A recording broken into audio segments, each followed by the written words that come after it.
Hello, everybody. Welcome to the first edition of the Empty Stats podcast. Whether you're listening to us on Apple Podcasts or Spotify or watching us here on YouTube, we really appreciate you guys joining into the first episode. If you guys want to follow more, make sure you guys subscribe to the YouTube channel and also follow us on Twitter at Empty Stats Pods. Link to that will be in the description. I am one of our three co-hosts. My name is Will Arvin. I am also joined by Aiden Dawson and Evan Kaduro. What's going on, fellas? Hey, how are you? So right before we get into things, we'll just give a little brief introduction of ourselves. So first off, all three of us go to the same college. We all go to the University of North Texas. I am in my own apartment. Aiden and Evan each live. They are adjacent from each other. They are right across their rooms. They're right. They can knock on the walls, and Evan can hear them. So all three of us are sophomores at University of North Texas. I'm a journalism major. Trying to be a sports broadcaster in the future. Maybe. I don't know. That's still up in the air. Huge sports fan. I'm a big Rams fan, obviously. Can y'all tell I'm a Rams fan? I can't. No, I haven't heard you talk about them for like 2 years. No. Yeah, nah, not at all. Big Rams fan, big Mavericks fan, big St. Louis Cardinals fan. Go Redbirds. Sorry. Hey, they've been killing it lately. They've been killing it. Aiden, have y'all clinched a playoff spot yet? Oof. Got him. All right. Yeah, this is also a deep dive into letting y'all know that Aiden's a Yankees fan. Aiden, what's up, man? Hey, man. How are you? I'm doing great. Tell us about yourself. So I am a media and broadcasting major here at UNT. I'm in my sophomore year, and I also aspire to be a sports broadcasting or really just anything around sports. This podcast is something that I'm going to use later down the road to be like, hey, look what I did.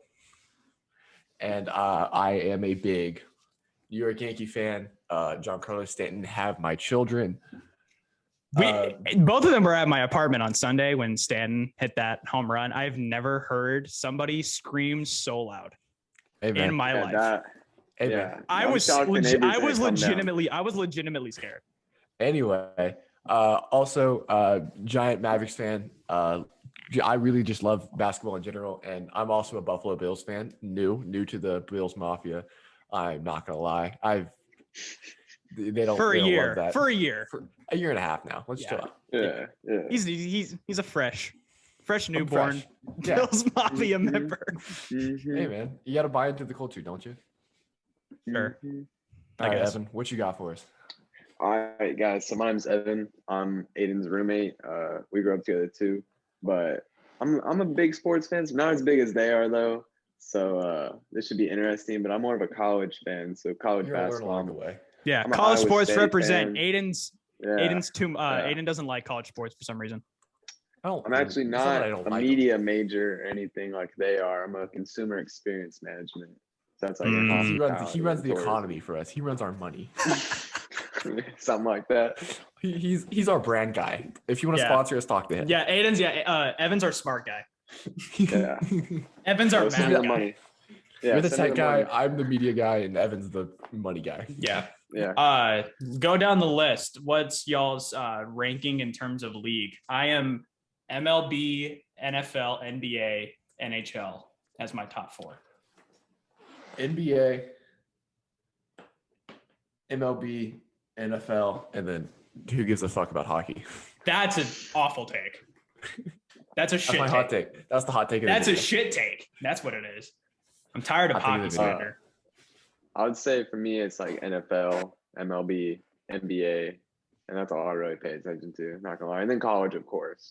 So this will mostly be a football basketball podcast. It's a little too late in the baseball season, but hey, if we want to talk about baseball sometime, maybe we'll do it. I'm not sure. Yeah. Hey, it's like when the Yankees win the playoffs are coming up. No, the Yankees will not win. Yeah, Cardinals are going to be in the wild card game in a week from today. Yankee Cardinals World Series. That would end our friendship, I think. Oh, it would. What would end our friendship more? A Yankees Cardinals World Series or a Rams Bills Super Bowl? Oh, dude, I care way more about the Yankees than I care about the Bills. Yankees Cardinals. Because we're both Mavs fans. We're both Mavs fans, so it's not like we can have conflicting. No. That's like the Hornets NBA. And the Mavs. The Hornets? I always forget you're just to piss you off. I always forget you're a closet Hornets fan for some reason. Hey man, it's been a long journey. It's been a long journey. It's been rough. All right, so we're gonna hop All into right. our first. Finally, hop into our first topic today. Ben Simmons is making the rounds in the NBA universe. He has finally formally requested a trade, which I feel like NBA fans have long expected, but it has finally become official that even Ben Simmons wants out of Philadelphia. This has kind of been something that's been brewing up for a while, especially after the playoffs that just happened in June, where he really did not help himself in terms of one, team performance, two, trade value, because he really stunk it up. So Aiden, I'll go with you first. Thoughts on this situation in its entirety, and whether or not, even one, he gets traded, and then two, if he does, where do you think he ends up? All right, so in the playoffs last year, you got to look at Ben Simmons. The most iconic thing is him passing up the dunk to give Matisse Thybulle a layup, in which Matisse Thybulle got fouled and missed, I believe, one of the two free throws. And then you have Doc Rivers saying that he doesn't know if Ben Simmons could be their championship point guard. And then you got the fans just throwing Ben Simmons under the bus. So if I was Ben Simmons, I'd be like, fuck this, I want out too. Yeah, kind of everything just came crashing down on Simmons at the worst time possible. Just lost the playoff series, and everyone's just absolutely slandering this man because his name was in trade rumors before the playoffs too. Oh yeah. Him and the Joel Embiid Ben Simmons experiment has been one of the things that NBA fans have been looking at for a while. Like, this isn't going to work. Joel Embiid's taking too many threes. Ben Simmons can't shoot. Hey, unless you're looking at those workout videos, the workout videos got Ben Simmons like can shoot if he wants to, or if he even decides to incorporate that into his game. I feel like he could, but I feel like he definitely could. He just doesn't want to. No, there's something in him telling him don't shoot the three ball, and that's absolutely ruining his career. I don't know what his trade value is. I think his trade value is at one of the weirder points, because as a Mavs fan, you're not looking at like a Kristaps Porzingis. Kristaps Porzingis isn't getting you Ben Simmons. He's just not. Yeah. His trade value, especially from the playoff series last year, it's not getting you Ben Simmons. Because at that point, that's just bad contract for bad contract. Yeah, but if I was a Mavs fan, hell man, I'd do that. I got a 24-year-old, 24-year-old, 6'10". I think on the defensive end, he is more than worth it. Offensively, it's going to stink. But offensively, Luka Doncic, that's all that matters. But defensively, Ben Simmons would change the game. Yeah, because he is that good. Oh yeah, we'd be from one of the worst defenses of the past 2 years to one of the best. He flips that defense upside down. But I never really thought of Dallas as a place for him. Oh, he's not. Yeah. That was just I don't think he leaves Philly. I don't think his trade value is so. I don't think anybody makes that trade for him, because the 76ers are going to want something good for him, right? I don't think any team is willing to give up that much. 76ers have the Sixers trade value for him was like way up here at the beginning. I've never seen that. Yeah. And the playoffs, oh boy, they refused to trade for James Harden because they didn't want to give up Ben Simmons. You know how bad that makes Daryl Morey look right now, that he wouldn't give up Ben Simmons, who now they might get CJ McCollum, it went from like Ben Simmons giving you like the biggest draft capital return possible to now it's like, oh, you're probably going to be taking on like two really mediocre contracts and a draft pick. The place I want to see him is Minnesota and Denver. I think Minnesota. I've heard Minnesota come around. I think Minnesota is just the best place for him, with Karl Anthony Towns already shooting a lot of threes, being very good at it, and then him and Cat are like real close. Yeah. They, didn't Michael Porter Jr. just sign a new contract or something? Michael Porter Jr. just got the bag. Yeah, and Aaron Gordon signed a extension too. So I think it was 5 years, 90 for Aaron Gordon. I could be wrong. I'm not. Because I don't think Ben goes to Denver now that they have those two big contracts. Well, they'd have to trade Jamal Murray, and I don't think they would trade Jamal Murray. Aaron They Gordon won't got trade. 4 years, $80 million, and then MPJ just got his contract, which I gotta say, people are kind of overrating his contract right now because it's like it can go up to $207 million. It won't. But that's if he gets like all NBA honors.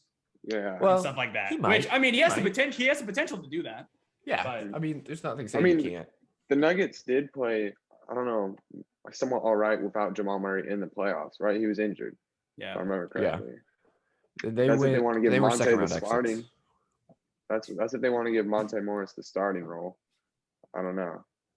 Yeah, I just Murray, don't. I don't know what this Daryl Morey. I don't think he gets traded. GMs, but if he's not, I think it is really tough to trade him though. But I don't think how the Sixers can go into the season because like if there's no point in having him on your roster if he doesn't want to play. If he doesn't want to play, then he's shown that he will take the money. You got to get rid of him for something because that contract is so big that you just can't have that just sitting on the books for nothing. Mm-hmm. At least try and get something. Could he possibly get some minutes? No, if he gets some minutes, he won't show up. If he starts playing, he won't show up to training camp. He said he will gladly pay the fines of not showing up to training camp. I mean, because he does not want to be in Philly for another day. I don't think. Yeah, did you see that quote of him being like, "I never want to come back. I will never play in the city again." Pretty much. What if he gets traded and they go to Philadelphia? Then what? He's like, "Nah, I'm just not taking the plane ride." I am curious. I wonder what the crowd reaction would be for Simmons' first game in Philly. You would never hear a crowd so toxic towards a player. I think LeBron's first game and back in Cleveland is. I don't think anything is going to top that. Oh, I think Ben Simmons tops that. I think Philly fans. But Simmons will come close. Simmons will come close. Philly fans just because it's Philly. Just because it's Philly, it'll come very close. I don't think. Does Ben Simmons come back to the 76ers in 4 years though? No way. No, I looked it up. I looked it up earlier because like I was kind of the same way. I was like, I don't really know what his trade value is. And so I saw a handful of like mock trades where like there was one to Indiana that would have, I think it was like Malcolm Brogdon and TJ Warren. Just sent him to the middle of nowhere. But now there was one I saw for the Spurs that I think would be interesting. It was DeJounte Murray, Derek White, and Devin Vassell. Because you put Simmons, I like the idea of Simmons with Popovich. Yeah. Because Pop is a very good player development coach, and he'll play that man on defense. And he will construct pieces around Simmons, and he's on his contract for 4 years. And the Spurs have literally nothing on their roster right now. Hey man, they got Keldon Johnson. Like Keldon Johnson and DeJounte Murray, like they're like good players, but the Spurs have like no star power since they lost DeMar DeRozan. Yeah. So and getting a guard like a guard being Keldon Johnson. A guard like DeJounte Murray on Philadelphia would help them a lot. But I mean, that's just wishful thinking at that point. Yeah, I just don't know do you think the 76ers accept that package? I think the Sixers will accept anything. To be honest. Well, I don't know if the Sixers can even be picky at this point. I mean, they've waited so long and they've set their bar so high. Right. That, I mean, they've pretty much done it to themselves at this point. Well, and that also brings us into the Stephen A. Smith, the Kyrie Irving, Ben Simmons swap. And it's like... That would never happen. One, it would never happen. Nets ever do that? Two, both... I mean, of course the Sixers would do it, but the Nets... why on earth would the Nets ever do that? Yeah, it just makes Kevin Durant the most bitter person on the planet. And Kyrie said that if he gets traded, he's just leaving. He's just retired. Kyrie pretty much seems like Brooklyn is like the last stop. Whether that is I feel like Irving is done whether or not he gets an extension or not in Brooklyn. I feel like the Brooklyn Nets overall is like this is his last spot. Yeah, it's Brooklyn or bust for him. Pretty much. And I don't hate that for him. I like that he is somewhere that he stays. And Kyrie's Kyrie. He's kind of gotta let him be. Yeah, Kyrie's one of the more elaborate and confusing players that we have in the league, but oh my God, is he good? Yeah, when he's on the floor, he's what? Where does he rank? Where does he 15? Where does he rank in point guards for you? I can pop that up real quick, actually. In my point guard list, I have him at number 4, right behind Damian Lillard and right above Trae Young. Yeah, that's pretty much where I feel like that's like the consensus spot for him is like he's a definite top 5. Oh yeah, It's just a matter of he's where top you put 5 him. in the league. It's just a matter of Well, where not you top put 5 him. in the league, but like yeah. I mean, yeah, his game is just so electric. And then you're trading for Ben Simmons, someone that just got not played off the court in the playoffs, but pretty close. I mean, He was I almost think unplayable the only obviously the only thing that I think Simmons like really does improve the Nets in this situation is that he defensively. defensive value for Simmons is just off the charts. Right. I feel like any team would, well, not any team, but I feel like a team that would want to trade for Ben Simmons is like they're willing to be okay with it just because his defensive value is so good. Yeah. Like Ben Simmons is going to win a defensive player of the year soon. Arguments are he should have won it. He should have won it last year. Arguments are they should have won it last year. I liked him for it last year. I just don't know if he has the media and or who's voting for the voting system in the NBA is so fraud. It's so fraudulent. Yeah, it's pretty much all media members. Yeah, I don't know if he'll have the media's graces. I think Rudy Gobert is media's defensive player of the year, and it's Giannis. Yeah, it's pretty much just like a Gobert. It's like it's like flip-flop between Gobert and Giannis. Gobert is NBA media's sweetheart. And I like Gobert. Which is hilarious considering Rudy Gobert shut down the league. Yeah, that was the best. I do remember that. He literally shut down the league. He was like, man, these microphones looking real nice. That was such a funny video, bro. What a weirdo. What a weirdo. I love you, Rudy Gobert. Don't get me wrong, but that was also, such a weird wasn't it thing Gobert that also scored the first points of the restart in the bubble? I'm pretty sure. I don't remember that, but that would be funny. I have a really annoying memory where I can remember this type of stuff, but I remember it was the Jazz Pelicans. They were the first game of the restart, and I think Gobert scored 2 free throws. Or I remember the first points being a Gobert free throw. I think I 2 free throws for Gobert. Wow, impressive. Right? The bubble changed him for sure. So we like Ben Simmons with Minnesota. That's one of like the best, like top tier places is that you get D'Lo, you get Karl Anthony Towns, D'Lo, and Ben Simmons all together. 2 real good defensive players, and then 2 real good offensive players and 1 real good defensive player. So you're saying that if Ben Simmons were to get traded to Minnesota, D'Angelo Russell is not a part of this trade? I mean, he probably is. Or do you give the ball to Anthony Edwards? Oh, no.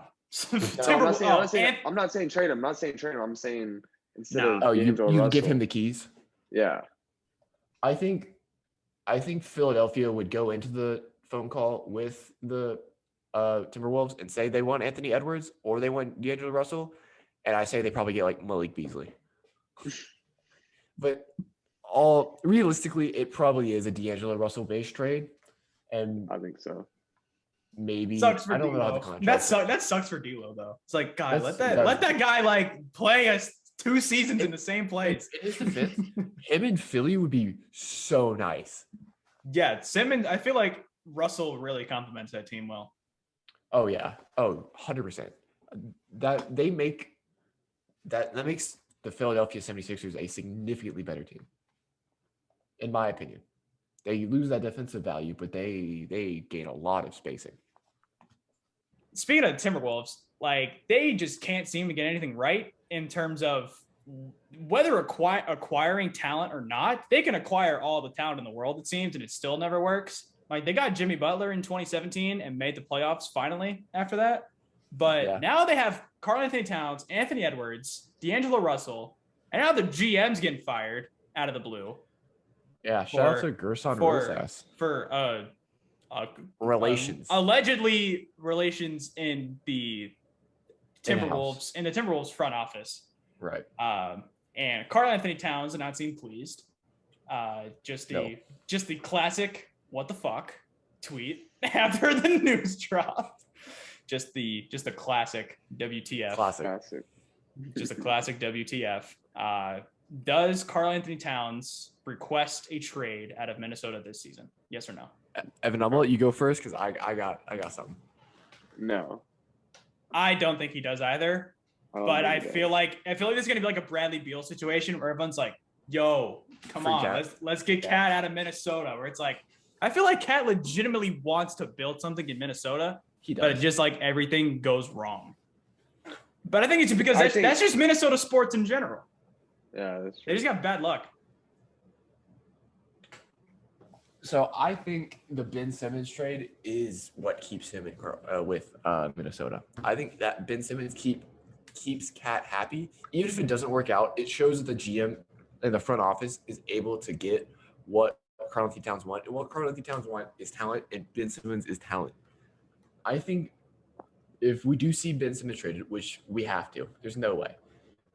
If we do see Ben Simmons traded, it's not to the Timberwolves, and we see another year of them maybe making 13, maybe the 13th seed with all the talent they have there.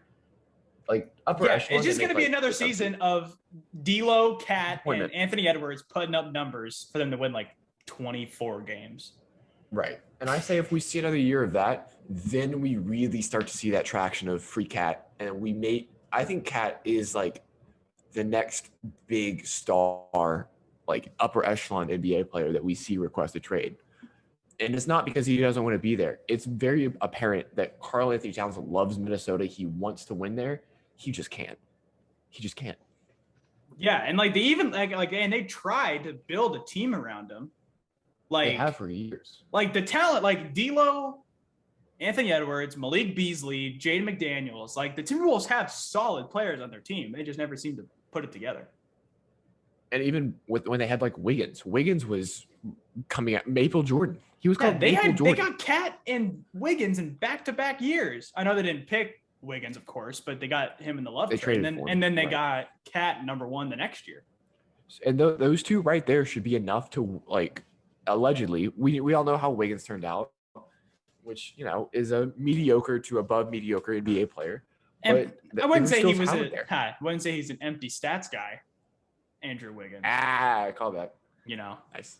but he kind of was. He was just kind of putting up 22 He was a putting game up like 22 a game. on 20 shots. You know, Wiggins was just getting to the arena, getting his shots up, going home. It is what it is.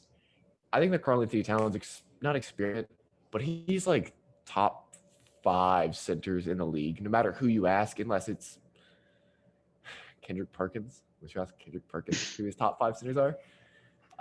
But he's Unless you're Kendrick Perkins and have Clint Capella in your top 5 centers.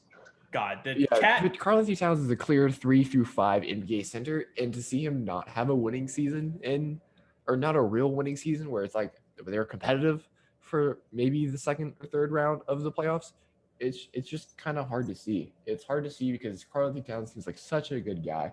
He has such a sad NBA story. He has such a hard story. He's been through so much. Oh, he's been through so much. And to see him not have any success is so painful.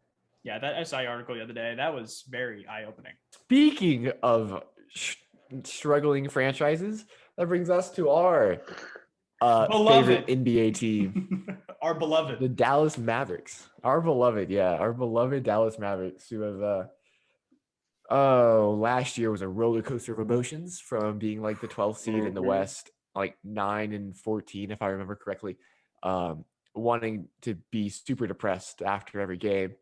And then we saw Luka Doncic become Luka Doncic and leads into the first round where we lost the Clippers in 7 games. And what was the saddest moment of my human existence? Winning the first 2 on the road, then losing the next two, and then win game 5, and then we lose game 6, and then game 7. Aiden and I went to game 4. That was quite the experience. We were at game 3. Yeah, I remember y'all posting about No, we were game 4. Game 3 was the one where we should have won and then didn't. Oh yeah, we were up like game 4 we got our shit kicked in. Okay, you're right. Dorian Finney-Smith had an alley-oop dunk, and the Mavericks did not post another highlight after that because we scored 80 of our career. Because they scored 80 into the offseason. 82 points in game 4. So going into the offseason, there was glaring needs of what the Dallas Mavericks needed. Kind of everything. We needed a secondary ball handler. We needed a more solidified center because we all know Kristaps Porzingis is a real big fan of playing the 4 and not really playing the 5. He provides 0 post presence except what Jason Kidd has saying on these interviews. Jason Kidd has me intrigued. Except for the fact that Jason Kidd has revealed that Dwight Powell is going to be the starting center as of right now. And I am livid. Oh, and I love me some Dwight Powell slander. I am livid. I am livid. Dwight Powell knows his role, and he should not be taken out of it. And that role is he comes off the bench for about 15 minutes, gets some rebounds, play some defense, maybe gets a dunk or two in there, gets maybe a dunk or two in there. But Dwight Powell, he's a wonderful human being, smart guy, really good basketball player. He should not be touching the starting lineup. He should not be touching the starting lineup. And it's hilarious that, did you say that Kristaps doesn't like playing the 5? Yeah, Kristaps isn't a big fan of playing the 5. That sucks because that's where he fits best, I feel like.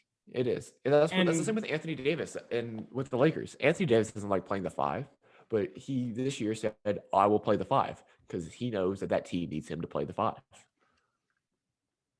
And what I hope and what I've liked out of Kidd so far, or at least what I am intrigued by, is the fact that he has told Luka to trust his teammates more so that he doesn't have to put everything onto himself, because he had a 40%. Them trusting the teammates? He had a 40%.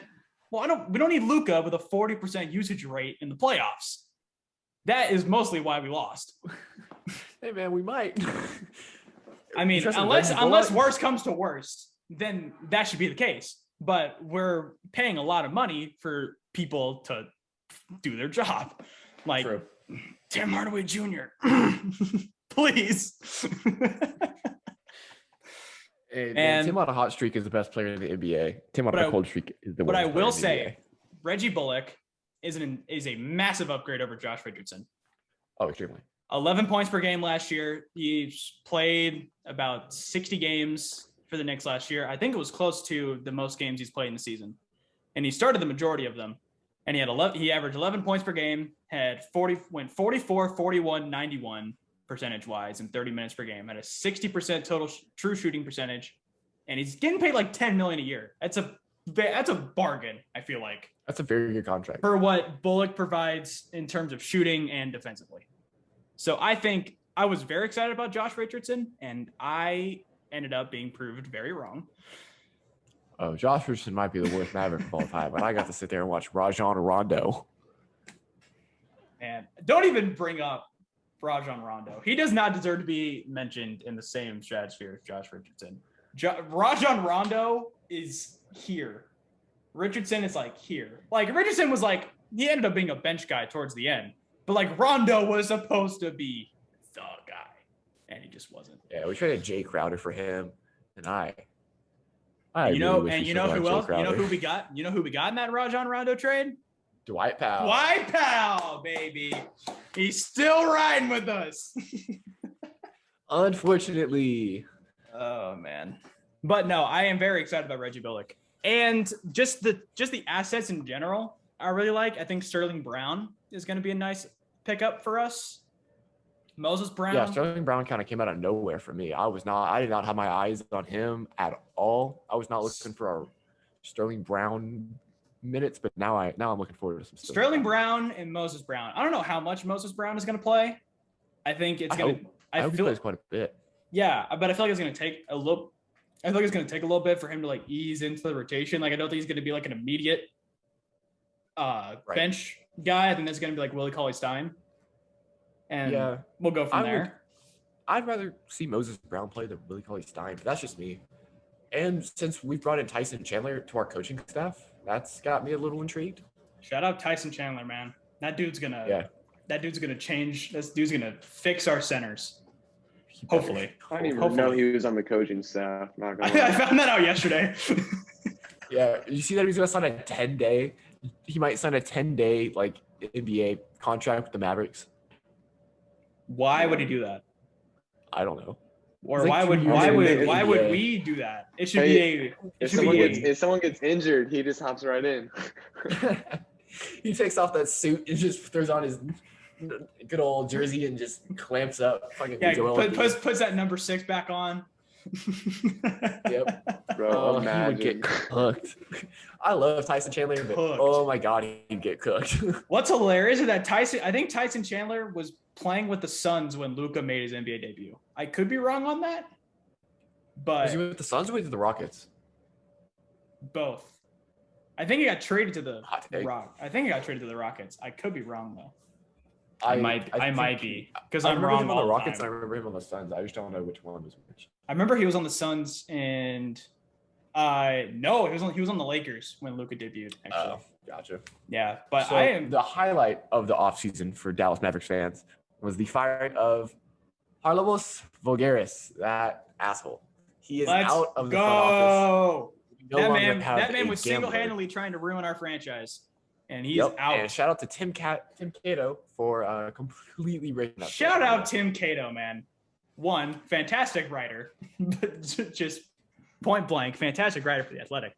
But then two, saved our franchise. Yeah. Because Well, I don't think, because if it wasn't for him, then nobody would know who this guy was. No. And he would still have had his in with Cuban.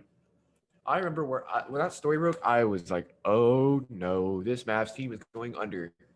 And shout out to Mark Cuban. You're not going to hear me say that very often, but shout out to Mark Cuban for realizing he needed to get rid of this guy. He needed to make changes. And I think he did a lot of that, mainly because of The Athletic, that story that he called absolute bullshit in the time.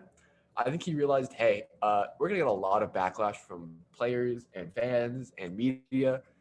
I think he took care of it somewhat well. I wish the Voulgaris firing was a little bit sooner, but I feel like the firing of Donnie Nelson and Rick Carlisle, I feel like it's going to be inevitable. I didn't think this was going to be how it was going to happen. I kind of wish it would have happened in a much, I wouldn't say in a much more cleaner way. Rick Carlisle says this was his own decision. It probably wasn't. not at all. It definitely was not his own decision. I do think Donnie Nelson, did he resign or was he fired? I think Donnie resigned. I think they both resigned. I think Donnie Nelson was more on his own accord than Rick Carlisle was. Yeah. But I don't think either one of them were like, yeah, let's leave Dallas. But I do. Everyone hated Rick Carlisle. Yeah, Rick Carlisle he's one of those coaches where it's like, you run his way or the highway. You run you do Rick Carlisle's way. And that's what I like about Jason Kidd is that he wants to go more off of player strengths rather than he has his set vision of what it should look like. And that's what you do. I feel like he's going to Let me ask you this. Yes. If the Mavs beat the Clippers, is Rick still the coach this season? I don't think so. Shit. That's a tough hypothetical. My answer is still no.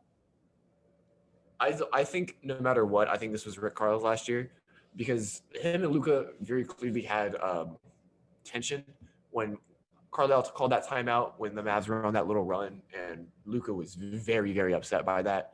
And Kristaps Porzingis, our second star, very clearly did not like Rick Carlisle either. He didn't like how he was being utilized. He didn't like that he was playing outside so much, shooting so many threes. Getting called a shooting guard on Twitter for an entire year. Which I watched a lot of Kristaps Porzingis on the Mavericks. It's hard to sell.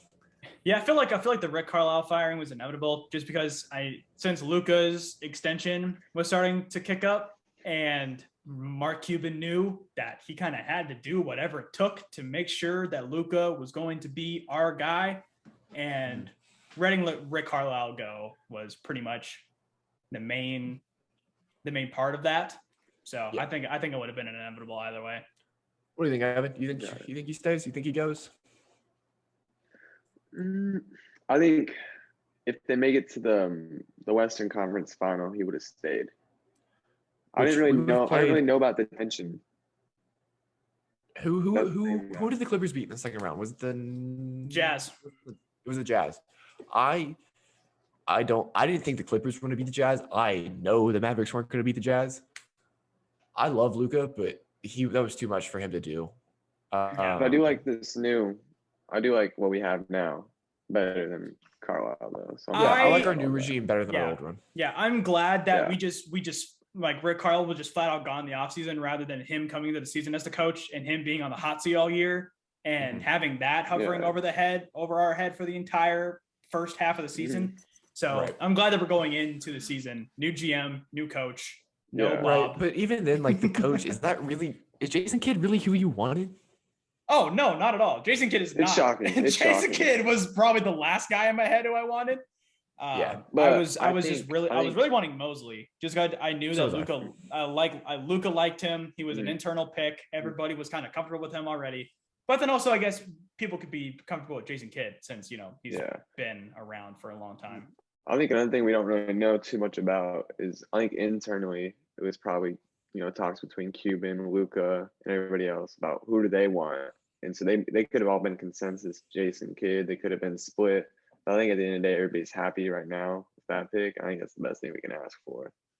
Yeah, and I'm glad that like we kind of have like a group of people that Mark and Jason Kidd can trust.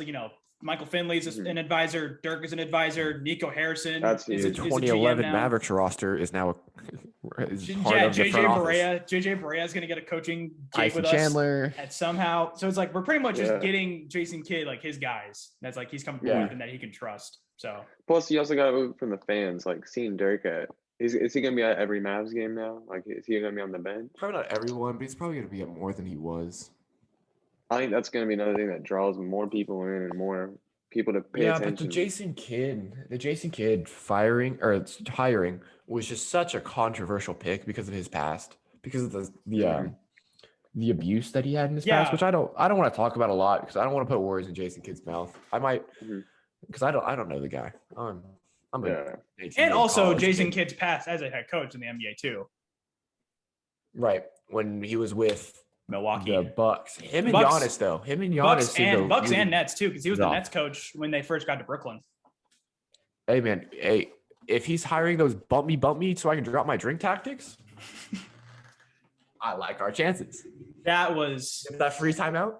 That was a wild. The fact that is so iconic. I am all for it, just because it's funny that Jason Kidd is the only one that has the balls to do that. And Luka would sell it too. I'm all for it. He wouldn't put Jason Kidd. He wouldn't put Luka Doncic in the front of that. Like Jason Kidd made sure to get like a bench warmer guy to do it. Maybe like Trey Burke. Like I'm pretty sure if I remember correctly, I think it was like Tyshawn Taylor or Marshawn Brooks who did it. Oh, I don't remember. Like it was not. That's way too obscure of a player. Yeah, he was like Jason Kidd is not gonna let he wasn't gonna let Darren Williams do it because then everyone would be like, "Yo, Darren Williams, what are you doing?" All right, so what is the realistic expectation for this Mavericks team with the way it's constructed right now? Saying that we make no more moves, we go into the year with this roster. Because I know Goran Dragic is still up in the air. I know there's a couple of Jeremy Lamb was rumored. I heard Jeremy Lamb and like a trade exception thing. Yeah, so where is our where do we realistically expect to be as Mavericks? I'll say mine first as not the big stats guy compared to y'all's opinion on this, but I'm just going to say my expectations are at least second round of playoffs. I want to see this team at least make a playoff run, and I think now that we have a new setup, I'm excited to see how this goes. I'm really excited for this season, especially after watching, the playoffs last year. Considering the talent on the team, if they just win a fucking playoff series, just win at least one playoff series. I have them as the 4th seed right now because I think Utah, Denver, and the Clippers are better than us right now. The Clippers don't have Kawhi. Like Paul George, like MVPG. I like Paul George taking the reins and having him as the guy, because Paul George in the playoffs last year as the guy was still a freaking monster. Paul George was still a very good player. The Mavs could be 3 or 4 seed, but I don't think they'll be a top seed in the Western Conference. So I think their first round matchup will still be competitive. But I have them as the 4th seed. Just win a freaking playoff series for all I care. I just hope we don't have to play the Clippers again in the first round. Oh, I want to play the Clippers. I want to see them. I want to see the Clippers 3 years in a row. But I have the Mavericks. It's brutal. It's brutal. Yeah, it's tough out Go here. ahead. I had the Mavericks at a 5 seed behind the Jazz, the Suns, the Nuggets, and the Lakers. Suns. That's what I meant to say. I meant to say Jazz, Suns, and Nuggets, not Clippers. My bad. Suns. Okay. That makes more sense. I forgot about that. Suns flew right over my head. Yeah, Jazz. So I have Jazz, Suns, Nuggets as my top 3, and then the Mavericks as my 4 right now. Yeah. So I say a playoff series, but I just want to see improvement. I want to see them win a playoff series, obviously, but I just want to see improvement from like a Kristaps Porzingis, a more fitting into his role as like the 7'3" demigod that he came into the league as. I want to see having Luka, Porzingis really set as the second guy on the team, that will make me happy. And then even like Tim Hardaway Jr. just taking on that solid like third man role. Well, this is the thing with Tim Hardaway Jr. is that you can't trust, like you can't put like that much reliance on him because he is one of the streakiest players in the league. Yeah, he's one of the streakiest players I've ever seen. That's for sure. So it's like you really can't put that burden on him where it's like he's got to be like the second scoring option to Luka because that's just not going to happen. That's not going to go well. I think having him a consistent number 3 of him when you have Luka and KP going out and doing their thing every night, and then when you do get a good Tim Hardaway Jr. game, it's just a win. And then when you have a bad Tim Hardaway Jr., you have people like Jalen Brunson, Reggie Bullock picking up those 20 points per game. You have people picking that up on decent efficiency, and you're the 4 to 5 seed. Because I think the West got like significantly better through like the middle. The top of the West got better with like the Lakers. But I would like to see the middle of the pack West have the Mavericks in there. I don't want to be concerned, are we going to make the play-in? Are we have to play the Golden State Warriors in the play-in? Are we going to have to play the Portland Trailblazers in like the play-in? I don't want to go against Damian Lillard in a playoff series. They'll make it like a one game win or lose and you're just done. I want to be in the playoffs and I don't want to be in the play-in. Yeah. If we're going to be in the play-in, then I think everybody's going to be super disappointed. I think expectations are also kind of high from like the fans' point of view for Jason Kidd in his first year. Expectations have gradually increased year by year with Luka. Like obviously we knew like Luka's rookie year we weren't going to make the playoffs. And we did. Year 2, I feel like year 2 was a bit of a surprise in terms of how because I don't think any came out and just I don't think anybody could have expected Luka to make the jump from like rookie of the year to like MVP. Was that like third? Which year was Luka's? Which year was the bubble year? Was that his? That was the second or third year. That was Luka's second year. So I'm about to say like ever since the bubble. Ever since the bubble, there's always been this like hype for the Mavericks going into the playoffs because you're like, oh, we're about to see Luka at his best. And I think expectations last year were really high because I was like, well, now you know what you have in Luka. Like you know what he can be as a player. It was just a matter of we played the Clippers last year. It was just a matter of can the depth show up? Because that's why we lost. Because that's why they lost in 2020 was because Porzingis was hurt and nobody else can make a shot on the team. Oh, if we see Bubble Porzingis consistently this year, the Mavs are like 3 seed. Bubble Porzingis was like he was so nice to have out there. Makes me so sad, man. All right, so we are going to transition into the game of the week. Basically, what's going to happen is I'm going to give you guys 7 teams and 7 players after that, and you tell me if they are overrated or underrated. Try not to use properly rated because that's not hot takes. That's not fun. I'll hone in at the end, say what I want or say what I think. But first off, I will ask the Washington Wizards, overrated, underrated. Wizards just kind of stink, honestly. Like, they're not really overrated. I don't know who is overrating the Wizards, and I don't think they're really underrated because I don't really think they're good enough to be underrated. Like, they're not. I don't think they'll make the playoffs. I mean, when your core is Bradley Beal, Kyle Kuzma, Montrezl Harrell, and Kentavious Caldwell-Pope, I really don't know. Dinwiddie? And Spencer Dinwiddie. I mean, they'll win like 35 games. I don't know. My man. I'll say underrated. My man. I'll say underrated. The Wizards are properly rated. I know you literally told me to not do that, but I think the Wizards are properly rated. Properly bad. Yes, they are bad. So for the Washington Wizards, I say underrated because I think Bradley Beal has the potential to go out there and score 30 points a game every night. I like Rui Hachimura. I like Rui Hachimura a lot. I Totally forgot about Hachimura. He is actually really good. I feel like Bradley Beal will probably like give them like a handful of fluke wins. Yeah. But I mean, maybe they'll get the 10th seed. I don't know. The 10th seed for them is good. I think the 10th seed for them is a win.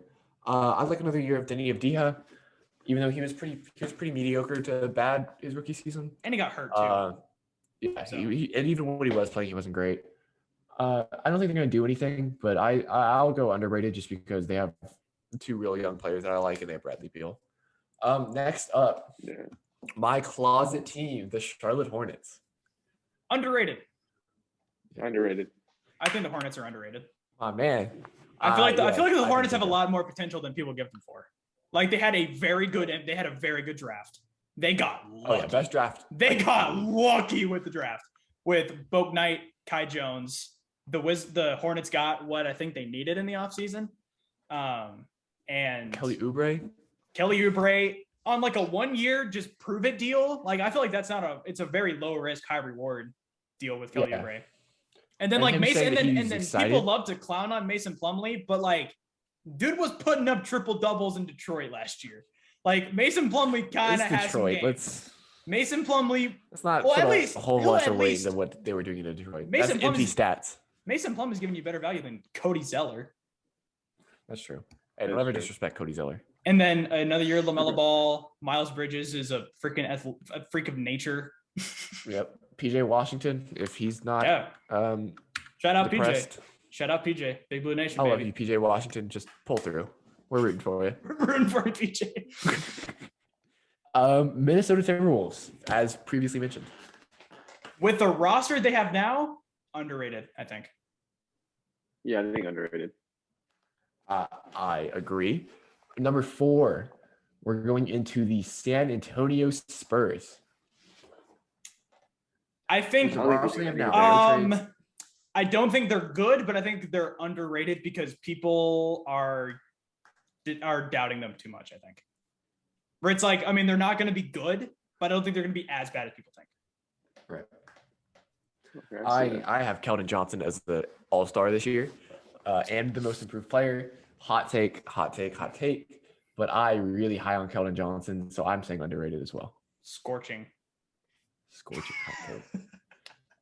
The Chicago Bulls, the winner of free agency.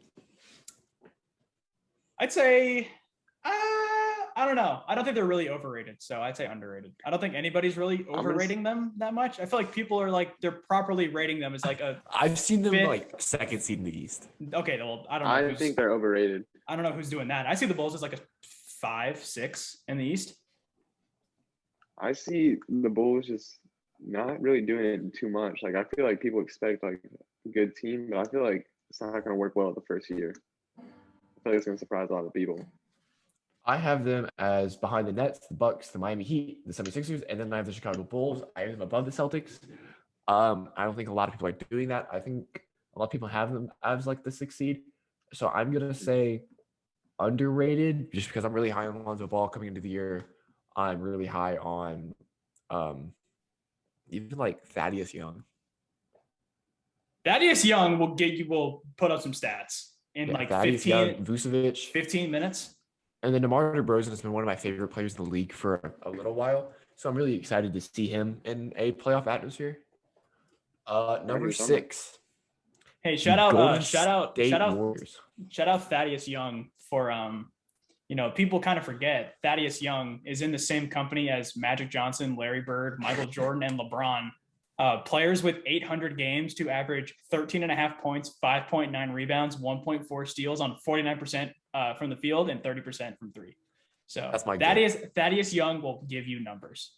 That's my goat. All right, number 6, Golden State Warriors. Overrated. Underrated. I say overrated. I am also saying overrated. I think they'll make the playoffs, but I think people are giving Klay Thompson too much credit because they've even said Thompson later. They've even said Klay Thompson. Hold the Klay Thompson takes. Hold the Klay Thompson takes. Okay, Warriors are overrated. Hold the Klay Thompson takes. Warriors are overrated. I also have the Warriors overrated for the same reasons that Will was about to say. Number 7, the other winners of free agency, the down south, the Heatles. Overrated. You think Jimmy Butler, Bam, and Kyle Lowry overrated? Their depth is abysmal. Their depth stinks. Outside of like their top 8, outside of their starting lineup, and then like whoever's on the bench, like Tyler Hero. Top 8. Like who? I honestly couldn't name you a player outside of Butler, Bam, Lowry, Duncan Robinson, Tyler Hero, and Udonis Haslem. Theo. I say Heat are overrated. They'll make the playoffs, but I think they're overrated. I think they'll make the playoffs, but they won't do anything past that. So you're both going overrated? Yes. I think they're going to be the good regular season team, and I think they might fizzle out in the playoffs. Yeah, they'll be a competitive team. Butler there, they'll be a competitive team for sure. Yeah, but when you have Jimmy Butler there, it's just really just what can Jimmy Butler do and how far can they push him? I do think Kyle Lowry is going to be good for them though. Oh yeah, he should be. That's it for the teams. On to the players. Evan, you're up first. Talon Horton Tucker. Overrated, underrated. Honestly, the media screwed him over so bad. Because okay. First off, some background about Talon Horton. So he went to Iowa State, right? My cousin went there. She met him at parties. She said he was the cockiest person there. Like constantly talking about himself, how he's gonna go to the NBA, all this shit. So like honestly, overrated. Love it. Let's go. Friendly fire. I think the media is just hyping him way too much. I think he likes it too, and that's the worst part is he likes it, but he's not gonna be able to perform like that because the Lakers aren't gonna give him that many minutes. I never expected you to say overrated. I would have given you 100 shots and I would have said maybe 0 times. You said you said overrated for Talon. Just because I always see him trending on Twitter and I'm like, who said what about him? And I'm like, who cares? Yeah, and then like I look at the comments and everybody's like, why is the media hyping him up so much? They're gonna ruin his career before he even has a chance. That's what I'm saying. That is the answer I was looking for. Hey, all right. But I wouldn't be shocked if he goes out and does some good stuff. Oh? Shit. I wouldn't be shocked. Would you call him an all-star last year? Hell no. When did I say that? You said he's going to be an all-star in the future. You said future all-star. Future all-star. But way down the line after the media hops off his dick. Do I not get an opinion on this? No, I know your opinion. Because I've had some Taylor Horton Tucker hot takes. Let's see your THC takes.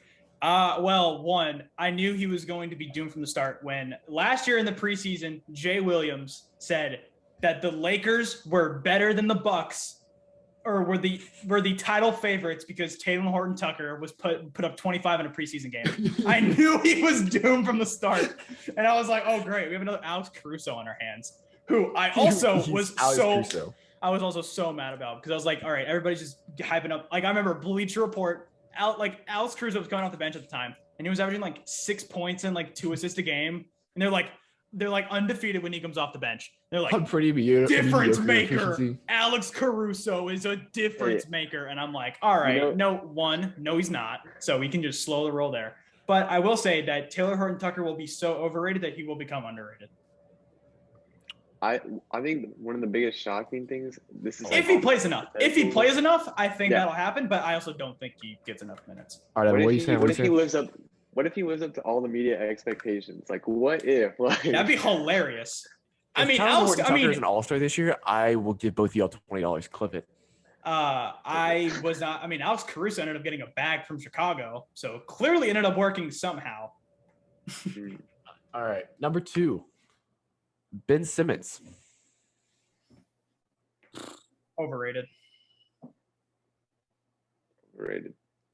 I'm going underrated. Because he got slandered so hard in the media. Ben Simmons will be another case of that he'll be so overrated that he'll become underrated. Like defensively, I think it's at that point. Like defensively, he is one of the best in the league, no doubt by far. But his offensive value is so little that I'm just like, how much does he like? I mean, obviously defensively he'll provide you a lot, but I feel like offensively he'll just hamper a team real bad. I think we're there where he's so overrated, he's underrated. I think we're at that point now. So I'm giving him the underrated. All right, number 3, My all-star, Keldon Johnson. Underrated. Overrated. He's not gonna be an all-star. I'm sorry, Aiden. I mean, I don't think he'll be an all-star either, but I also don't think he's not a bad player. I love Keldon Johnson. One, because he went to Kentucky, and I always root for my Kentucky guys. But I think Keldon Johnson, I think he could be an all-star eventually.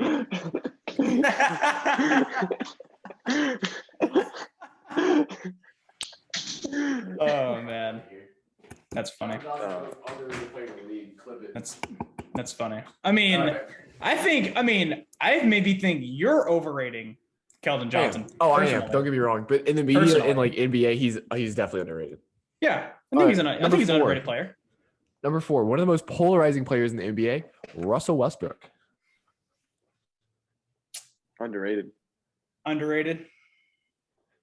going underrated as well. I am one of the most critical Russell Westbrook people in this one of the most critical Russell Westbrook people like I've ever seen. Very critical of Russell Westbrook, but I think he's underrated. I see everybody's like, oh, Russell Westbrook's such a ball hog, blah, blah, blah. He has to be for his team to be successful. He has to be. Or he gets assists. He has to be. He's like, oh, he's a rebound merchant, empty stats. Or it's like his teams are successful because he has to be this way. And I don't think he'll be this way with the Lakers because LeBron James exists. So I think Russell Westbrook, will do just fine. All right. Klay Thompson. Overrated.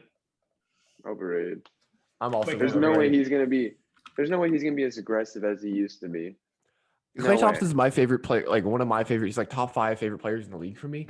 But they're saying that he's going to come back to like his 2016 days where he is coming off a torn ACL and an Achilles on the same leg. Like Twitter loves Klay, and I understand it. Yeah, it is going to take a while. It is going to take a while for him to get back into game form. Any restrictions on his minutes or anything? I mean, he's not even going to start playing. He's not even going to start playing until January. Yeah, he's probably not going to start playing until January. Number 6, Lonzo Ball. Underrated. I'd say overrated. I'm really going between you two, and I said not to do this, but I'm saying he's properly rated. There's some cases where like properly rated is like just fine, because I mean, like I don't think a lot of people are overrating Lonzo Ball anymore. Right. Because like he's actually solidified himself as a quality player, and like he really showed his value offensively last year, and he's really good defensively too. Like Lonzo Ball is good. I have him like all the defensive team this year. He is really good. I think he'll do great in Chicago. Number 7, and this one has a clear answer. This one has an answer. Darren Fox. Underrated. Yeah, other than Keldon Johnson, of course. I love Darren Fox. The most underrated player in the league. Love Darren Fox so much. So do I. Because I'm a Kentucky stan. So we have our end of season NBA picks as well. We have the MVP, Rookie of the Year, Defensive Player of the Year, Sixth Man of the Year, and then a sleeper team that we like going deep into the playoffs, or just a sleeper team that we think is going to really outshine what they have right now. I will ask Will first what his MVP is, and then we'll go to Evan, and then we'll go to me, and then we'll go on to Rookie of the Year. As much as I wanted to pick Luka Doncic, as a diehard Mavs fan I am, I'm going to pick Joel Embiid. I think Joel Embiid he's just such a physical specimen, and he controls the game when he is on the court. And I think, considering that as of right now, that Ben Simmons is not going to be on the Sixers and not having that burden on him anymore, and Joel Embiid will be the guy on the Sixers, I think it's a match made in heaven for MVP, because he was this close last year. He was very close last year. Evan, MVP. I'd say Luka. All right. My MVP, I do an NBA yearly prediction thing at the beginning of every year. My MVP there was Luka Doncic. But just for the sake of being different, I will go Kevin Durant. Okay. I like KD. I really like Kevin Durant and that Nets team. And I think if they are as good as they are shown to be, and they are as good as they have the potential to be, I think Kevin Durant is the leader of that team. And I think he takes home the MVP. All right, let's switch it back up, and let's go to Rookie of the Year. Jalen Green. Cade Cunningham. I think Evan Mobley will be the best rookie, but they won't give it to him. I am also going Jalen Green. He's playing with a chip on his shoulder for being the second overall pick. No, I think Jalen He has Green's. no I feel like Jalen Green's gonna get the stats. I feel like he'll get the most volume. Yeah, to get the he best will. stats. But he's also so strange. Yeah, his vendetta that he has right now is very weird. It's like, dude, you went second, and you said you didn't even want to go to Detroit in the first place. So what's the complaint about? Like, yeah, you went number 2 and not to Detroit. All right, defensive player of the year. Easy cop-out pick, but Rudy Gobert. Giannis. Giannis. You're taking Giannis as your defensive player of the year? Yeah. All right. I will be taking Draymond Green. Okay. I like Draymond Green as our defensive player of the year. In my preseason prediction, I had Ben Simmons, but once again, I'm trying to be different. Also, I wanted to take Simmons, but I just didn't know where he was going to end up. I didn't know he was going to play on. This was before all this controversy broke. I wrote all that stuff down. Yeah. Now that I know it, I'm probably not going to take Ben Simmons just because I don't know where he's ending up. I would have wanted to take Simmons, but since I don't know where he's going to end up, I'm just going to pick Gobert. Keep it safe. 6th man of the year, the best bench player in the NBA. I really wanted to pick Kevin Huerter, but I'm going to go with Jordan Clarkson. I think they just got to rename this the Jordan Clarkson Award. It's such an easy Jordan Clarkson. I mean, the man. It's such a cop-out answer too. It's like you want to be different about it, but I'm just like, yeah, well, it's gonna be Jordan Clarkson. Jordan Clarkson coming off the bench and putting up 20 on good efficiency is just crazy. Yep. Evan, 6th man of the year. Jordan Clarkson. Same with y'all. All right. Yeah, I mean that is the Jordan Clarkson Award. Sleeper team. Will, what is your sleeper team for the NBA? This is going to be like an extremely hot take, but I like their talent so much. I'm going to go Sacramento Kings. Okay, so if you say sleeper, what do you mean? Are they making like the play-in? Are they making the playoffs? Play-in. I think they can make the play-in as like a 10. I just think they'll just be really competitive. De'Aaron Fox, Tyrese Halliburton, and Davion Mitchell as your 3, and Buddy Hield as your 4 guards, like that is really freaking good. And they got Rashawn Holmes back. They have some veteran presence. I just wish Luke Walton was their head coach. If Luke Walton wasn't their head coach, I'd be way more confident about that pick. But since Luke Walton is still their head coach for some reason, I feel like that will come to backfire. But you know what? I'm going to stick with my gut. I'm going to go with the Sacramento Kings. Evan, sleeper team. Hit me. Denver Nuggets. All right, sleeper. Like you're having them in the finals or Western Conference Finals with a healthy Jamal Murray. Well, Jamal Murray is out for probably the year. Then I didn't know that. Well, I mean, you can still take Denver, and then because Monte Morris is gonna back up. I know you're really high on Monte Morris. Yeah. I wonder why. Yeah. Iowa State. Okay. To go back with my MVP pick, if Luka Doncic wins the MVP, the Mavericks make the finals. If that's the type of season he has, Mavericks should make the finals. Wow. I'm gonna go with that. Should make the finals. Wow. Oh, that's a hot take off rip. Not that off is a hot take, but only because I chose Luka as the MVP. Don't get me wrong. I got you. Okay. My team that I am very high on, my sleeper team, I don't know if I want to say this, but it's the San Antonio Spurs. I'm really high on. I don't think they have the talent to be a sleeper team. I really don't think they have the talent to do that. But I'm saying they're fighting for that last play-in spot, and for me, that's their sleeper. Is they overshine by doing that. It's either that or the Charlotte Hornets, and I'm biased in the Charlotte Hornets, where I think they're the 7th seed and the top seed in the play-in. But I think the Spurs with Keldon Johnson and DeJounte Murray, and then just the couple of other young pieces that they have are able to make a push for that last play-in spot. Aside from the Kings, I also like the Indiana Pacers. Just because of Rick Carlisle, I do not. I like the Pacers because, well, one, I like the roster that they have right now, and they do have the roster and the potential that they can add to it. I mean, Right. Brogdon, Turner, and Sabonis is a very good top 3. And Karis LeVert. And LeVert, yeah, when he comes back. Yeah, he's missed the beginning of the season. Yeah, that'll be good for him. Most improved. I am selecting Darren Fox. Wonder why? Not because Sacramento Kings is my sleeper team. I also think Darren Fox is really underrated. Okay, yeah. Evan, I'll most second that improved with Will. player. You're going to go with that with Will. Yeah. All right. And I will sound like a broken record, but I am going Keldon Johnson. And if not Keldon Johnson, I'm going Malik Beasley. Okay. I really like Malik Beasley. I looked at the odds. I looked at the odds for this today. Shai Gilgeous-Alexander currently leads the odds for most improved player. And you know who was second? Zion. How is Zion getting better? I don't know.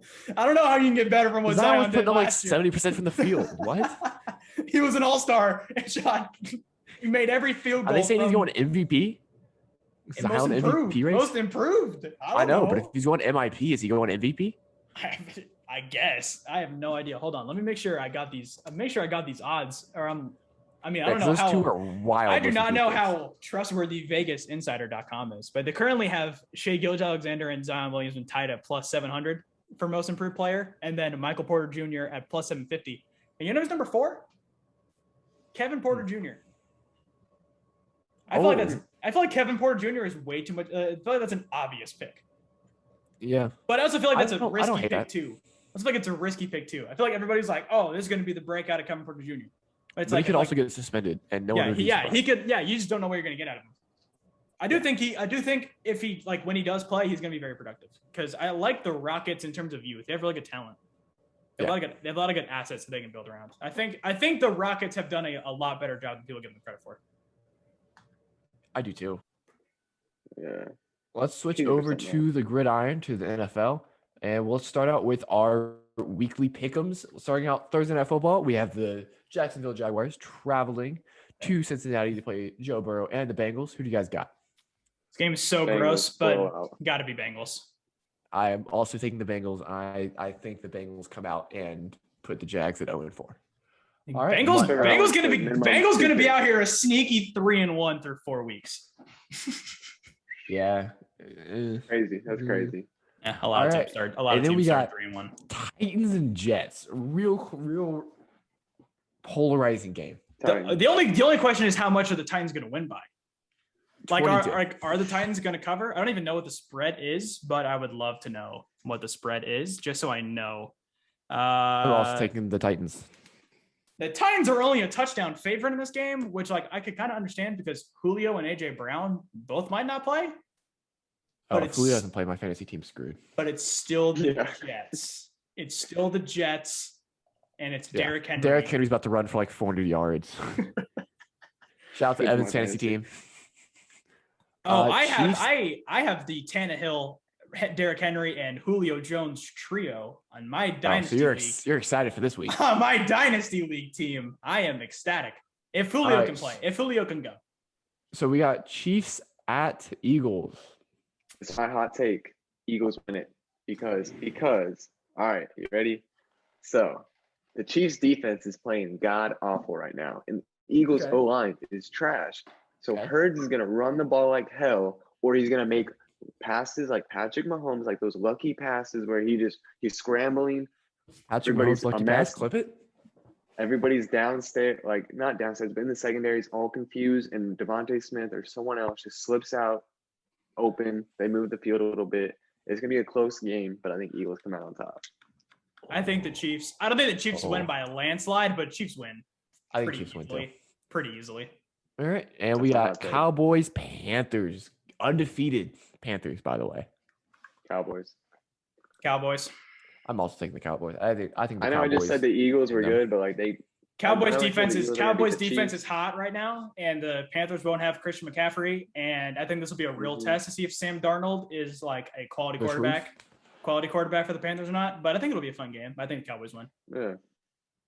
Shout out Trayvon Diggs. That man's a god. That man is clamping. Shout out Trayvon Diggs. I'm happy for him. We have Giants at the New Orleans Saints. Saints. Giants. You're gonna say the Giants are gonna win the first game in the Superdome since the Hurricane? Yeah. Come on. I'm taking the Saints. Saints are a lock. I'm taking The Saints I'm are taking a Alvin lock. Kamara. I'm taking Alvin Kamara and the New Orleans Saints. Yeah, Browns at Vikings. Browns. Browns. I'm taking Browns. I think Myles Garrett has another feast of a week. Vikings will keep it My close, I fantasy. think. Vikings will keep it close, but I think the Browns win. So do I. Lions at Bears, two of the worst teams in the league. Lions. I'm taking the Bears. I mean, I think Lions. Justin The Fields Lions- I think if Justin Fields breaks out. I mean, the Lions held their own against the Ravens. They did. That's true. Shout out to Justin. The Tucker, Lions man. have kept games competitive this year. So I wouldn't put it past And the them if they beat Bears played god awful last week. Okay, unless Justin Fields has like an amazing comeback game. I think But Justin I don't Fields see that. has his coming out party against the Lions. I feel like I think the week 5 he Browns just goes game right was an back. anomaly. The Browns game was pretty much an anomaly because like the Browns defensive line is like really freaking good. But Yeah. I think the Lions pull it out. And then Bills at Texans. Bills. It's got to be the Bills. Bills. gotta be the Bills. Bills. I'm also taking the Bills as the Gotta resident be. Bills fan. Got to be the Bills. Yeah, if Hey, but the I want to Texans be win this talking game, about the close game. Hey, yeah, the Texans are keeping games close. Texans are keeping I'm saying the games close. Texans- Shocking. I'm saying Josh Allen's out of the game by the fourth quarter. The Bills are You a said 16 and a Mitch half Trubisky. point. The Bills are 16 and a half point favorites. I think the Texans cover 16 and a half. Oh, so do I. But I think Mitch Trubisky gets his fourth quarter minutes, and Mitch is they getting get like playing garbage time. time. Mitch Mitch getting gets the tip. playing time. And then we have the Indianapolis Colts going to Miami to play the Dolphins. Cool. This They is a finally had tough good one. game. This is a tough one because both teams are kind of down horrendous right now, but I'll go Colts. Mhm. I'm also going Colts. That's a 3-0 Colts. The Washington football team and the Atlanta Falcons. Washington. I think Tyler. I think Heineke gets it done. I think The scooter. yeah, the scooter. I think Heineke gets it done against the Falcons and that piss poor defense. Seahawks I do like and Logan Niners. Thomas. I like Logan Thomas. Seahawks, Niners. Logan Thomas and Terry McLaurin are both employed on my fantasy team, so go Washington. All right, Seahawks, Niners actually Niners. kind of close if I think about it. You said Seahawks, I Niners? think Niners. Yeah, Niners. Seahawks. I'm also taking the Seahawks. I think Ooh. Russell Wilson is just the better QB. I think I'm going off the better QB in this game. Well, it's not really a question of who's the better QB, but I think this Yeah. game is just so close that I'm just going to take the better QB. Yeah. It's kind of how I was with the Packers Niners- last week. Yeah, Yeah, the Niners beat the Packers if they don't leave that much time on the clock. yeah. But, they got Mason Crosby and Aaron Rodgers and Devontae Adams. Devontae Adams, there's no way that man was breathing, but shout out to him. That man got Man, murdered on live NBC TV. cameras were like, yo. You know how they have like What's NBC, his face look like? NBC has their whenever like they need to like zoom in on something, it's called like NBC it. Like, bro, they pulled out the NBC it on Devontae Adams. When that On the man got ground. clocked, cold blooded. And then my best game of the weekend, Cardinals Rams. Cardinals traveling to LA. Rams. It'll be close. It'll be close, but historically, Sean McVay has never lost to the Arizona Cardinals, and it's gonna stay that way. I think it also stays that way, and I think that's the best game of the weekend. It'll be fun for sure. I'm very excited Hey, because You we know, haven't I'm faced kind of because we haven't faced a quarterback like Kyler Murray, but also historically we kick Kyler Murray's ass. So What you say, Evan? I mean, why the Steelers-Packers game actually looks more interesting now that I look about it. it's not. Because- Ben Roethlisberger is so garbage. Ben Roethlisberger is so Ben bad. Roethlisberger is That so is- garbage. The Packers are There's going all to those go. videos. It's in Pittsburgh, isn't it, or is it in Green Bay? Yeah. It's in Green No, it's Bay. in Green Bay. Oh yeah, Packers. I'm taking Packers. I think Packers. Packers. Oh, I think Packers I take show out. Packers for sure. Packers. Ravens at Broncos. Undefeated Broncos. This is an underrated game. This is an underrated game for sure. Ooh. Because Well, I want to yeah, see. you're right, Broncos I want to defense. see if this Broncos defense is legit. Is real. Yeah. But I'm gonna say Ravens. I'm gonna say Ravens. But if the Broncos say win, Ravens. then this changes a lot for me. I'm gonna say Ravens, Um, but I would not be surprised if the Broncos won. All right. That and sounds then like Sunday Night such a cop out. But also, I've taken Hey, Raiders. taking Ravens. Raiders Chargers, the 3-0. 3-0 Raiders team. Still got Bucks. Chill out. Still got Bucks Pats, We're getting buddy. there. We're getting there. We got Sunday night. Sunday Night Football. The Tampa Bay Buccaneers in New England against the Patriots. Tom Brady. We have an angry Tom Brady after losing to the Rams. Yep. His homecoming against the New England Patriots on the road. This is like a guaranteed Buccaneers win. Yeah. Mac Jones is gonna win. Mac Jones is gonna win this game. Hell no. Oh, Twitter would have a field day. That might be. I think it might be the greatest day on NFL Twitter. Skip Bayless already was in his feelings after the Buccaneers lost to the Rams. I watched the 20-minute clip of Skip and Shannon going back and forth after the Rams beat the Buccaneers. If the Patriots somehow beat the Buccaneers, oh my God. It's just over. All right, and then we have Monday Night Football. Evan, so excited to get into it. What's your take? Raiders at Chargers, by the way. I think the Raiders go 4-0, which is crazy. Chargers win. Crazy. I say Chargers. Really? I say Chargers. Yeah, especially since they just beat the Chiefs last week. They're real high on themselves, and I think the Raiders are getting a lot of fluke wins right now. I think the Chargers win. I'm also taking the Chargers. Raiders are 3-0, and both of them have been in overtime. Something's got to give. We got the contenders versus the pretenders. I have 6 teams here, and I will tell you, and I will ask you guys if they are contenders or they pretenders. Contenders means Super Bowl contenders. So like make it to the Super Bowl, getting close to the Super Bowl, not just making the playoffs. 2-1 Cowboys, contenders or pretenders? Pretenders. Contenders. They'll make the playoffs at the same time. They will make the playoffs outright because they are in the NFC East. But I think there are too many teams that are ahead of them that I like better than them. So you're saying pretenders? Yes, pretenders. Evan? Contenders. You're saying as the resident Cowboy fan, you got them as contenders? Yes. I say that every year. No, I have them as contenders too. I think that offense is so good, and I think the defense has been playing at such a high level. I don't know if that's sustainable, but until they show me otherwise, I have them as contenders. 3-0 Panthers, contenders or pretenders? Pretenders. Unfortunately, pretenders. I really want to like this Panthers team, but they have the Buccaneers in their division. Yeah. No McCaffrey. They just lost J.C. Horn. I think they're pretenders. And then we move on to Arizona and the Cardinals, the 3-0 Cardinals. Pretenders. I have them as pretenders as well because I don't think they beat. Well, obviously, I don't think they beat the Rams this week. I think the playoff push for them is going to be real difficult, but I think they're a solid team. But they have a solid team, yeah. No. But I just don't see them competing for a Super Bowl. 3-0 Raiders. Pretenders.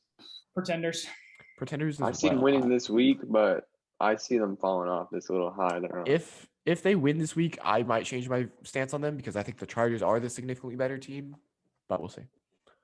And then the last undefeated team that we're going to talk about being the Denver Broncos. Contenders. If they win this week, contenders. Denver Broncos are contenders. I like them a lot. Really? Wow. I'm saying pretenders. I think they're going to be really good. I just don't know if that defense is able to carry that offense all throughout the playoffs. And then the last team that we're going to talk about today, the 2-1 Cleveland Browns. Contenders. Oh, contenders. I love the Browns. Contenders. I think they could have beat the Chiefs last year in the playoffs. And they should have beaten the Chiefs 3 weeks ago. Exactly. The Browns could easily be 3-0 right now. And I don't think they should be knocked. Should the Chiefs be 0-3 though? The Chiefs could also be 0-3. Yes. That's such a weird thing to think about. Chiefs could also be 0-3. I love NFL hypotheticals. Yeah, if one more drive goes the Cleveland Browns' way, the Chiefs are 0-3, and you really have to hit the panic button on them, and the Browns are undefeated.